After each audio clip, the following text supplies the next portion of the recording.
Good afternoon. My name is Gavin Knox, Managing Director of Hydrogen Fuel Systems in Perth, Western Australia.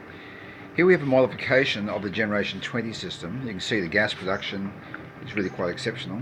Right now it's measuring 2.5 litres per minute. Anyway, this system is currently running off a regulated power supply at 10.4 volts and 21 amps. I'll take this off the top here so you can see clearly what it is. The system is mounted into an aluminium enclosure box. Now, rather than having the power supply mounted onto the lid of the box, the power supply is securely mounted onto the case itself, into the hydrogen fuel system, which is mounted inside the box.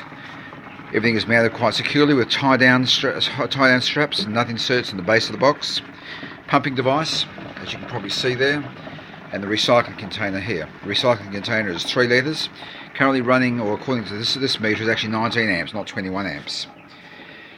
It's all mounted into an aluminium enclosure box which measures 44 centimetres long by 25 centimetres wide by 35 centimetres high. It's a very sturdy box made from 2mm thick aluminium. I can be contacted through my webpage